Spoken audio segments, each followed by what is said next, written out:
Moradores da Vila Cardia se unem para reformar a unidade básica de saúde do bairro, mas a atitude gera discussão nas redes sociais. O prefeito agradeceu o trabalho, mas a ação é apontada como um reflexo da inércia do governo municipal na manutenção de prédios públicos. Aqui no estúdio a gente conversa com a professora do Departamento de Educação da Unesp, Márcia Reis. Ela vem dar detalhes de um projeto internacional em que a Unesp é parceira e tem o objetivo de criar um observatório para discutir qualidade e equidade do ensino superior. Quinta-feira, 22 de fevereiro, Unesp Notícias está no ar.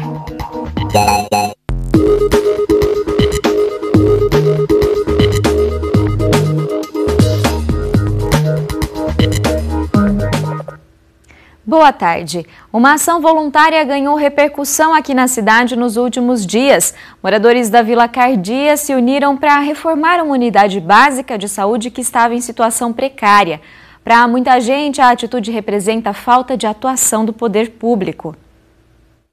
Um prédio mal conservado, com pichações e pintura deteriorada. Essa era a realidade da unidade básica de saúde da Vila Cardia, em Bauru. Cansados dessa situação, voluntários decidiram fazer uma reforma no local. A fachada e o letreiro de identificação ganharam um banho de tinta. Os vazamentos na caixa d'água foram solucionados. Na parte interna, as cadeiras receberam estofado novo, os ventiladores foram limpos e o local conta agora com 2 aparelhos de ar-condicionado. A ideia da reforma foi uma iniciativa da igreja em que Baltazar é pastor e que fica no mesmo bairro da UBS. Foi uma das necessidades mais urgentes que deparamos e que encontramos o nosso posto de saúde aqui da Vila Cardia, devido à quantidade de usuários aqui do bairro, inclusive membros da igreja, é que nós tivemos a iniciativa de começarmos pelo posto de saúde da Vila Cardia e que fica também muito próximo da nossa igreja. Quem utiliza a unidade de saúde aprovou as melhorias. Mudou muito, viu? Ficou muito mais atraente, ficou muito mais interessante, viu? Tava feio antes? Como que tava a situação? Bem judiada, né? Antes tava feio. Agora tá bonito. E a senhora foi pega de surpresa. Quando chegou aqui já viu que tinha coisa diferente. Já tá tudo mudado. Eu falei, tá bonito o posto, gente. Mas o assunto gerou polêmica. Nas redes sociais, enquanto o prefeito Clodoaldo Gazeta agradeceu a iniciativa dos voluntários, algumas páginas e perfis criticaram a postura passiva da prefeitura.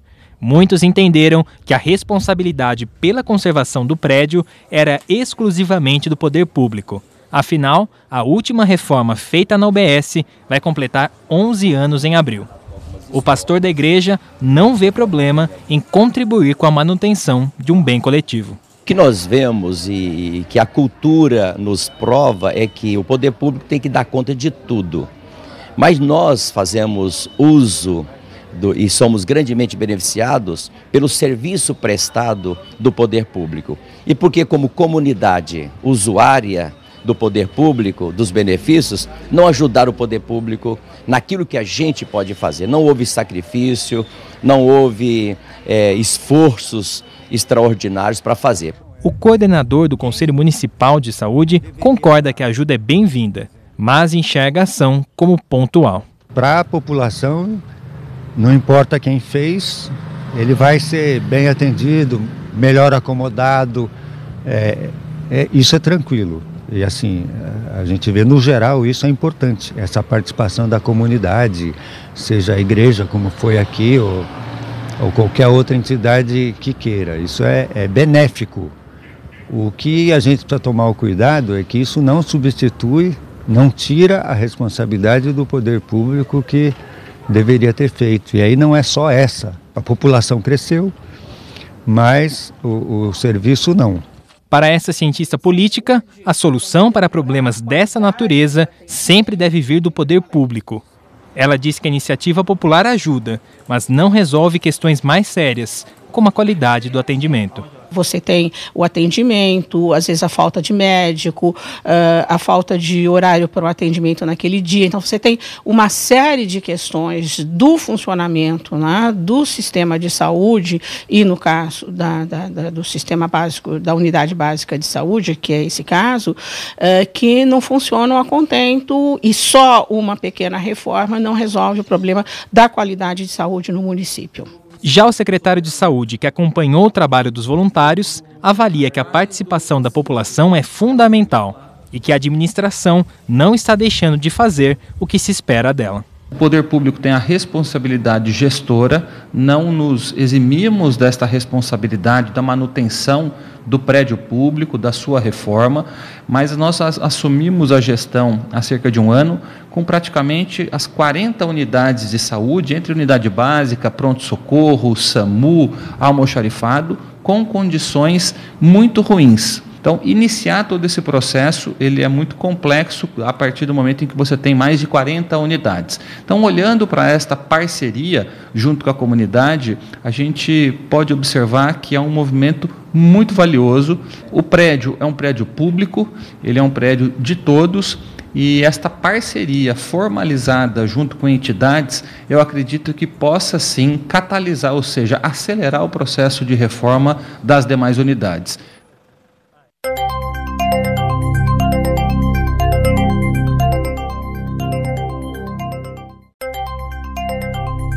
A previsão é de chuvas fracas e isoladas no Nordeste e no Leste do estado de São Paulo nesta sexta-feira. Nas demais áreas, como aqui na nossa região, o tempo segue estável, com sol, poucas nuvens e temperaturas em elevação. Agora, a umidade do ar está em 50% e são registrados ventos de 9 km por hora. Hoje, a temperatura mínima registrada foi 20 e a máxima chegou aos 32 graus. Para amanhã, os termômetros devem marcar mínima de 21 e máxima de 32 graus. Agora a gente fala de um grupo de universidades da Europa e da América Latina que a Unesp participa e é responsável pelo projeto Oracle. É uma iniciativa da Universidade Autônoma de Barcelona, financiada pela União Europeia, que tem o objetivo de criar um observatório internacional para discutir caminhos que levem à qualidade com equidade no ensino superior. E para explicar como a Unesp vem atuando, nós recebemos aqui no estúdio a professora Márcia Reis, que é do Departamento de Educação da Faculdade de Ciências e uma das coordenadoras institucionais desse projeto. Professora, muito obrigada pela sua vinda até aqui. Boa tarde, muito obrigada. É um prazer estar aqui para poder comentar um pouquinho do contexto em que surge o projeto Oracle. Ele é fruto de um momento de internacionalização das instituições de educação superior, dentre elas a Unesp, e ao mesmo tempo de um movimento que tem sido bastante intenso a partir de 1999, em que a gente começa a se preocupar com a qualidade e equidade. Porque durante muito tempo, sob o pretexto de que não deveríamos receber a todos, para poder manter a qualidade, nós excluímos boa parte de alguns coletivos que nós tínhamos considerado historicamente como não tendo a possibilidade de aceder à universidade. Então, um contexto interno de uma democratização do acesso à educação superior e, ao mesmo tempo, uma preocupação da própria Unesp com a internacionalização das suas experiências e vivências. Aqui no Brasil, a Unesp e a UNB, participam Exato. Em conjunto desse projeto. Que atividades que já estão sendo desenvolvidas na prática, professora? Muito bem. Na prática, a gente fez nesse primeiro ano, porque são 3 anos de um projeto, e só para poder situar, chama-se Erasmus, exatamente em função de uma pessoa que inspirou, viveu no século XV, que é o Erasmo de Roterdã, e ele andava por toda a Europa divulgando conhecimento. E o único capital que você aumenta à medida em que você difunde é o capital cultural. E ele conseguiu as duas coisas. Ele difundiu o capital cultural lá no século XV e ainda acumulou um bom capital monetário. O que ele fez no final da vida? Ele entregou esse dinheiro, na época, para o governo holandês, e esse mesmo governo, esse Estado holandês, com o decorrer do tempo, transformou esse num projeto que fica sob a tutela da União Europeia. Então, o que a gente tem? Um contexto todo da Europa, que desde o século XVI tem projetos desse tipo de parceria e que responde, nesse momento, com um projeto chamado Projeto Erasmus+, que é o momento em que a gente tem países da Europa e países da América Latina, sobretudo México para baixo, que têm experiências compartilhadas. Para esse primeiro ano, as atividades foram de levantamento das nossas vivências, porque o sentido desses projetos não é de colonização, não é de europeização das nossas práticas. Apesar de fazerem parte, comporem o projeto 5 países da Europa, sob a liderança, inclusive, da Universidade Autônoma de Barcelona, a ideia é de um intercâmbio de vivências, que é o grande forte desse projeto Erasmus desde a sua primeira concepção. Então, nesse primeiro ano, a Universidade de Brasília e a Unesp, no nosso caso, as duas fizemos um levantamento geral de todas as ações que nós temos feito e realizado de modo institucional para garantir a equidade com qualidade. Isso inclui um levantamento sobre as bolsas, os auxílios, as metodologias, as técnicas, até a questão da estrutura da gestão, a questão da estrutura curricular. Então a gente fez um levantamento sobre todos esses esforços que vêm sendo feitos no sentido da qualidade com equidade. Nesse momento em que a Unesp recebe 50%, né, dos alunos vindos de escolas públicas, né, qual que é a importância de um projeto como esse numa rede como essa? Ela é, assim, cabal, crucial, porque nós não tínhamos na nossa universidade até o final do século XX, que vale lembrar sempre, é uma universidade muito jovem. A nossa universidade é da década de 1930. Enquanto na Europa a gente no século XV, XVI já tinha isso bastante constituído, a nossa experiência é bastante recente.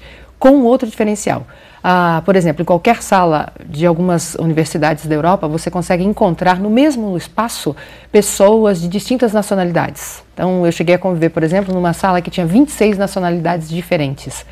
Essa diversidade, essa heterogeneidade não tem sido a marca da nossa universidade. A gente tem o predomínio ainda hoje, mesmo nas nossas universidades públicas, ainda de um grupo bastante seleto, em algumas áreas, homens, brancos e com um IDH bastante elevado, uma renda per capita familiar bastante expressiva.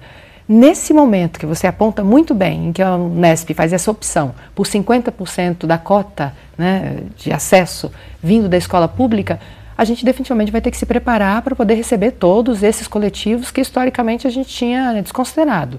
Inclusive pessoas que estão numa época não habitual de estudo, com mais de 24 anos. Para essas pessoas, por exemplo, não vai ser só a pedagogia que vai dar conta, tem uma coisa chamada andragogia, conhecimento científico para saber lidar com essas pessoas.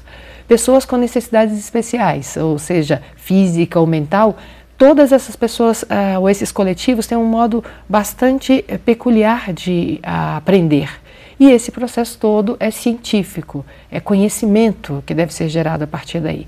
As universidades europeias, por essa diversidade histórica, têm esse conhecimento e nós temos já algumas experiências bastante interessantes e relevantes que são objeto desse intercâmbio.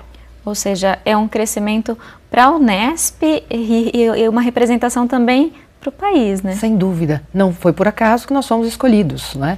É a única universidade desse contexto todo de 35 instituições que tem o que eles chamam de sedes, né? 34 unidades, 34 sedes, e que fez uma opção pela interiorização do conhecimento que é praticamente desconhecido. E à época, quando nós fomos escolhidos, eleitos para poder fazer parte, o convite à Universidade de Brasília era exatamente também pelo caráter quase que geográfico da sua centralidade, pelas experiências que aquela instituição pública, né, em nível federal, teve também no acesso aos primeiros coletivos, ainda sob a discussão das políticas afirmativas, né, que é alguma coisa que nos caracterizou no final do século passado e que vem ainda nesse momento, de alguma forma, nos acompanhando e cada vez mais intensamente, porque a gente tem um plano nacional de educação para ser cumprido até 2024 e o acesso com qualidade e equidade, o que significa não deixar esse aluno evadir-se,